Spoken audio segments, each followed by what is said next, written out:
Hi, honey. I have some terrible news. Oh no, what's the matter? Mom, she just called me. She's had a fall. Apparently she spent the afternoon on the hallway floor banging on the neighbor's wall to get their attention. That's terrible. How bad is it? Well, she sprained her ankle and she's badly bruised. She's not going to be walking on it for a while. Oh no, has she got anyone to take care of her? No, that's the other news. I thought I might go stay at her place and look after her, but I really don't think I can miss work. Can she hire someone? I asked her that, but she's insisting that her finances aren't good enough to do it, and she really doesn't want strangers looking after her. You know how proud she can be. So what is she going to do?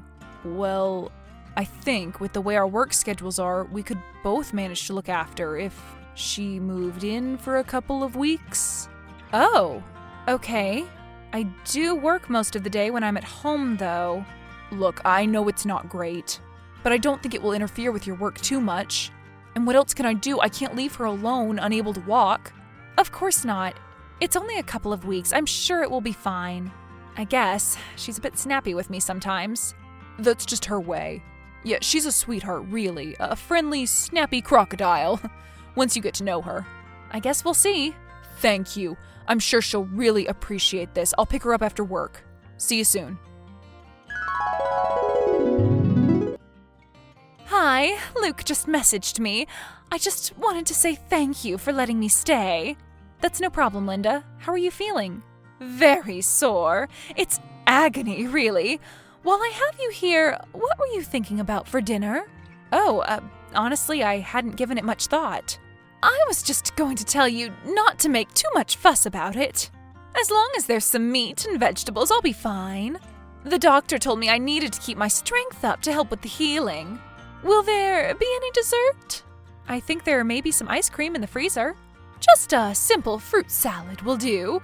I guess I should eat healthy if I'm not moving much. Okay, I'll pop out and get some groceries. Okay, dear, but don't go to any trouble. It's no trouble. Wonderful. See you in a couple of hours. Will dinner be ready when we get there? I haven't been able to eat anything much since the fall. Linda, I will make sure it is. Such a good girl. Thank you. See you soon. Are you still at home? Yes, I'm still in bed. Oh, sorry, dear. I'm normally up by 5 a.m. I thought you must have gone for a walk. Would you mind helping get me to the bathroom? And then maybe some breakfast. Sure. We have cereal, yogurt, or maybe some toast. Oh, never mind, dear. I'll be fine. You don't want breakfast? No, it's fine. Okay. I don't want to be any trouble. It's just I normally have a cooked breakfast, pancakes, or maybe some bacon and eggs, but I'll be fine. No, it's okay. I'll help you to the bathroom and then pop out to the corner store and get some eggs and bacon. Wonderful. Hi, just on break. I thought I'd check in on you. How's it going? Okay, I guess. Mom mentioned something about not having any breakfast. That's not quite right. She woke me up at 5:30 a.m. and demanded a cooked breakfast. Demanded? Not demanded exactly, but I did feel like I had no choice but to cook her some breakfast. But she wasn't mean to you, right? I guess not. Oh, good. I'd really love it if you two got along. I'll be home around dinner time. What are we having? Don't you start. Just teasing. I'll pick up some takeout on the way home. Great. One less job to do. Are you there, dear? Yes, I'm here just in the study sitting down to do some work. I don't want to be a bother, but could you get me some water? Okay, 1 glass of water coming up. Actually, could you make it tea? Okay, 1 tea coming up. Thank you, dear. Oh, and maybe some cookies with it. Sorry to be a pain, but I'm a little hungry. Do you think you could bring me a snack? I'm just on a work call at the moment. I'll bring it to you when I finish. When will that be? About half an hour? Okay. Don't worry, I guess I could try to use the crutches the doctor gave me. Wait! I'll grab you something quickly. Just give me a moment. I'll ask if we can pause the meeting for a second. No rush, dear. Hello. Are you busy? I am a little. Okay, never mind. I'll be fine. What is it, Linda? Nothing really. I just wondered if you could turn the channel over on the TV. Don't you have the remote? It's on the bedside table, but it hurts a lot for me to lift my arm and point it at the TV. Okay, I'll be in a minute. Thank you. Could you be quick? I don't want to miss the start of my soap opera. On my way. Now. Hey, how's it going? Oh, not bad. If you're Linda. She mentioned you were a little cold towards her this morning. Something up? She is a little demanding, Luke. But she is bedridden, and she's used to being independent. It must be a little difficult for her. She told me she's a little worried she's being too much of a bother. Well, she kind of is. She could be a little more patient. It's the first day. I'm sure once you both get used to things, it will be better. And it is only a couple of weeks. I guess so. I better go. She's calling me to see where her lunch is. Salmon and cucumber sandwiches cut into triangles, white bread, no crusts, and chicken soup. Left long enough to cool down, but not too long so that a skin forms on the top. And tea. You're an angel. Yeah, well, hurry home before my halo slips. So the doctor came to see your mom. What did he say? I don't know if I can do this anymore. Do what? Is she okay? She's fine, but she told me the doctor said she needs more rest. Her ankle has healed, but her hip is a little painful, and he doesn't think she should walk around too much. He's made a follow-up appointment for her in 2 weeks. 2 more weeks. She's not that hard to look after. It's not like she wants to be dependent on us. Sure, she's fine when you're home, but you're only home in the evening. I'm the one running around all day. My manager is being understanding, but she has mentioned a dip in the quality of my work. That's okay for a couple of weeks, but I can't keep going that way. And you might not see it, but she is very manipulative.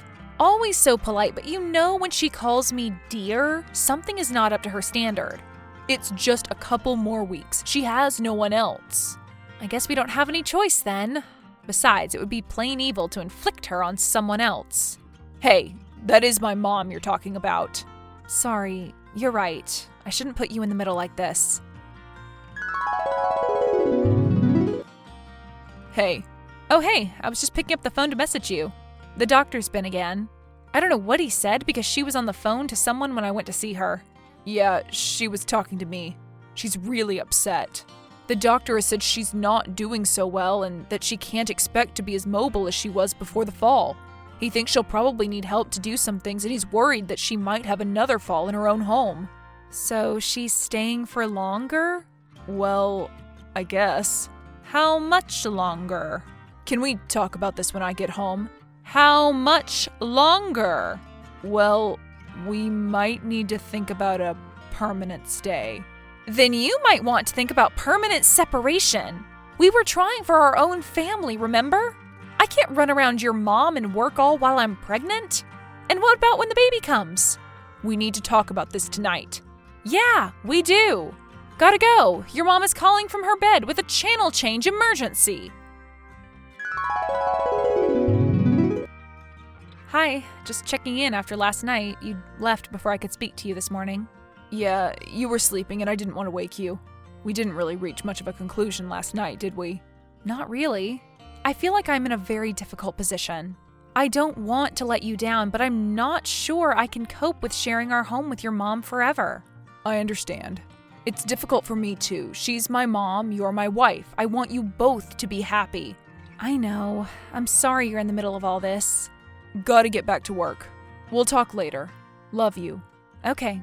Love you too. Oh, before you go, it's not that big a deal, but can you remember to lock the sliding doors if you go out on the patio? Huh? I don't think I've been out on the patio this week. I guess it was me then, but I was fairly sure I locked it. Sorry, gotta go. Are you busy, dear? It's snack time. Sorry, I'm just at the corner store. We'd run out of milk. I was going to tell you I was gone, but you were napping. Could you get some more of those little Italian cookies you always have? The ones that go with coffee? Okay. How did you know we were out of them? Oh, you must have said, dear. No, I didn't. Oh, it must have been Luke that told me. He wouldn't have known that. I finished them last night before bed and he went straight out this morning. Maybe I just guessed we'd have finished them. Have you been out of bed by yourself? Of course not. I still can't get around without help. So you haven't been out on the patio? What on earth are you talking about? Sorry, Linda, don't worry about it. They don't have those biscuits here. I'll go to the store on the next block. It'll be about another 20 minutes. Can you wait that long? I am a little hungry, but I'll be okay. Fingers crossed I don't need the bathroom. Okay, see you soon. Linda, are you there? Sorry, I was napping. Linda, this is important. I think there's someone in the house. You need to try and reach the door and lock it. I'm in the car outside the house and I saw someone walk past the window. I've called the police. Are you sure, dear? I haven't heard anyone. Maybe you should come in and check before you bother the police. I definitely saw someone go past the window. Why would you not want to bother the police? Unless maybe it was you walking around with barely a limp? Because that sure is what it looked like to me. Don't be so silly, dear. Are you suggesting I'm faking all this? That's a terrible thing to say. I think I need to talk to Luke about this. I don't think he'd like you talking to his mother this way. He knows you don't want me here. I wonder how your relationship would survive accusing his dear mother of something so deceitful. Oh, well played, Linda. I'm sure I don't know what you mean, dear. Fine, I'm sorry for falsely accusing you. I'd hate for Luke to have to work out if his mom is really as terrible as I think she is. Apology accepted. But since we both know you'll be fine for a bit longer, I might just stay out a little while. Fine, but be sure to be back for lunch. I wouldn't want to have to tell Luke you left me in bed starving. You're right. Let's keep him out of this for now. You carry on acting the way you are. I intend to, dear. Are you home? What the heck is that noise? Sorry, Linda, I've popped out for a break. I'm sure you'll be able to take care of yourself. You mentioned a noise? Yes, there's a terrible racket. I think it's meant to be music. It's coming from your garage. Oh, yes. Sorry, I forgot to say. My friend is a music teacher at the local school. The school band normally practices in the gym, but it's out of action at the moment. So I said they could practice in our garage on Tuesday nights. Maybe more nights a week if they have a competition coming up. They're doing a heavy metal medley. The drummer is their best musician, so they want to highlight her skills. Lots of really great drum solos. Every week? What were you thinking? You don't like it? I mean, I guess I could ask them not to come anymore. But it would be very cruel to dash their hopes now. They were so happy when I made the offer. 16 little smiling faces thanking me. I'm not sure I could be the kind of person to let children down. Do you want me to stop them? No, I guess I don't. Okay, see you later. Are you in your study? There's a dog in the house. A little yappy puppy. It keeps snapping at my ankles. Can it reach your ankles from the floor? Your bed is pretty high. Maybe I just want to sit on the edge of the bed. Don't you need help doing that, though? That's not really the point right now. What is this dog doing here? He's a stray I found. Poor little thing was shivering away behind the garage. I've posted him on social media and checked with the animal shelters, but no one seems to be missing him. I thought we'd keep him until someone claims him. It seems so cruel to send him to the pound, and he and Luke really bonded this morning. And if no one claims him? Then I guess he could stay. Another guest who needs some care and attention. And I guess only a horrible, cruel person would want him gone. And if he went, Luke would be upset because they are so bonded. Right? You said it, dear. I'm going to have a word with Luke tonight. See if I can't persuade him that a dog and his invalid mother aren't a good mix. That's a good idea. He wants to talk to you, actually. He's cooking you a special dinner and I'm going out so you spend some quality time together. At least my son makes me feel welcome here. He's such a good boy. I guess what they say is right. Opposites attract. That was a little mean. I wonder what Luke would think if he knew you spoke to me like that. Enjoy your mother-son dinner. Well, I guess I should congratulate you. Luke just told me your news. Thank you, Grandma. Please don't call me that. Why not? There's not one but two little bundles of joy on the way that will call you that. Did you know twins run in my family? Noisy, smelly little bundles of joy. You know, I think I should congratulate you again. On what? Well, my leg and hip seem so much better today. I think by the end of the week, I'll probably be strong enough to manage in my own little place. I'm beginning to miss it. Do you know, I had a funny feeling you might make a miraculous recovery very soon. I think I may have met my match with you. I'm sure I don't know what you mean, dear. Enjoy your own peaceful home, Linda. Maybe you could invite us around and you could make dinner for us for a change. I'll be home soon. See you in a moment, Grandma. As I suspected, Linda's health improved dramatically. It was a truly miraculous recovery. She moved out a few days after finding out she would be a grandma. She's still in our lives and visits me, Luke, and the twins often. She's a lot easier to tolerate when I know she'll be going home. Most of the time she behaves herself, but if I ever feel like she's overstepping the mark or taking advantage of our hospitality a little too much, I just ask her how her leg is nowadays and she jumps right back into line.